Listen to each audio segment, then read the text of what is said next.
LKLS star maths ക്ലാസ്സിലേക്ക് എല്ലാ കുട്ടികൾക്കും സ്വാഗതം.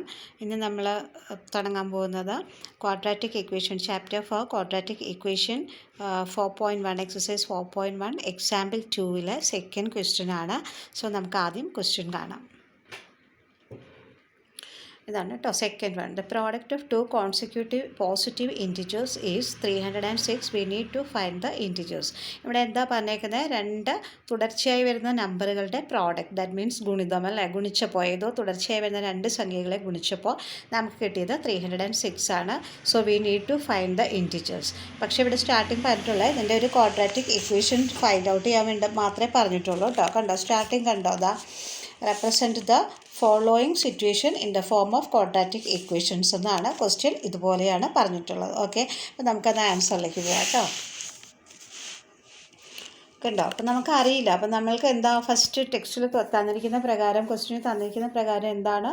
The product of two consecutive positive integers 306 എന്നാണ് പറഞ്ഞിരിക്കുന്നത്. സോ നമുക്ക് അറിയാത്തതുകൊണ്ട് നമുക്ക് എന്തെടുക്കാം?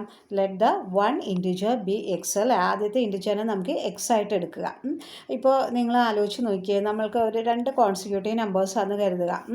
ഇപ്പോൾ എന്താ പറയുക, 3ഉം 4ഉം രണ്ട് കോൺസിക്യൂട്ടീവ് ഇൻറ്റിജേഴ്സാണ്. കണ്ടോ, 3ഉം 4ഉം രണ്ട് ഇൻറ്റിജേഴ്സാണ് അല്ലേ.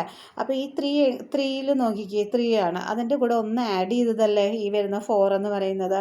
കറക്റ്റ് അല്ലേ? ഈ 3 + 1 ആണ് 4 എന്ന് പറയുന്നത്. അപ്പം നമ്മൾക്ക് അതിനെ എങ്ങനെ എടുക്കാം? ഒരു ഇൻറ്റിജർ എക്സ് ആണെങ്കിൽ അടുത്ത ഇൻറ്റിജറിനെ നമുക്ക് എങ്ങനെ എടുക്കാം? എക്സ് + 1 എന്ന് എടുത്തൂടെ? അപ്പോൾ ഇതിൻ്റെ തമ്മിലുള്ള ഇതിൻ്റെ പ്രോഡക്റ്റാണ് ആര്? നമ്മുടെ ബുക്കിൽ തന്നിട്ടുള്ള 306. ക്ലിയർ ആയല്ലോ? അപ്പോൾ നമ്മൾ ഇത് രീതിയിൽ വേണം നമ്മളിവിടെ പ്രിപ്പയർ ചെയ്യാൻ. ഓക്കെ, എന്നാലും നമുക്ക് ആൻസർ കിട്ടുള്ളൂ കേട്ടോ.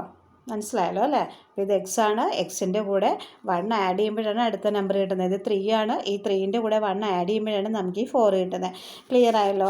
അപ്പോൾ നമുക്ക് എന്തെഴുതാം? ഒരു ഇൻറ്റിജറിനെ നമ്മൾ എക്സ് ആയിട്ട് എടുത്തു. സോ അടുത്ത ഇൻറ്റിജർ ആരായിരിക്കണം? Let other number be x + 1 എന്ന് എഴുതുക. ഞാനിതിവിടെ എഴുതിയിട്ടില്ല കേട്ടോ.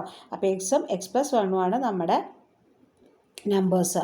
ഇനി നോക്കിയേ, the product of to positive integers എത്രയാണെന്ന് പറഞ്ഞിരിക്കുന്നത്? 306. അപ്പം നമുക്ക് എന്തെഴുതാം? എക്സ് × എക്സ് + 1 = 306 എന്ന് എഴുതാം. ഇനി ഇത് തമ്മിൽ ഇൻറ്റു ചെയ്യുക അല്ലേ. X × X x², then X × 1 x = 306. ഇനി നമുക്കിതിനെ ഈ റൈറ്റ് ഹാൻഡ് സൈഡിനെ ലെഫ്റ്റ് ഹാൻഡിലേക്ക് കൊണ്ടുവരാം. x² എഴുതി പ്ലസ് എക്സ് ഇട്ടു. ഇത് ഈക്വലിൻ്റെ ഇപ്പുറേക്ക് വരുമ്പോൾ എന്തായി? -306. സോ ഇവിടെ ഒന്നും ഇല്ലാത്തതുകൊണ്ട് നമുക്ക് എന്ത് കൊടുക്കാം? =0. അപ്പം നമ്മൾ എന്ത് ചെയ്തു? ടെക്സ്റ്റിൽ ഫസ്റ്റ് പറഞ്ഞതുപോലെ തന്നെ നമ്മൾ എന്തിലേക്ക് കൺവേർട്ട് ചെയ്തു? ഒരു ക്വാഡ്രാറ്റിക് ഇക്വേഷനിൽ കൺവേർട്ട് ചെയ്തു. Okay, thank you.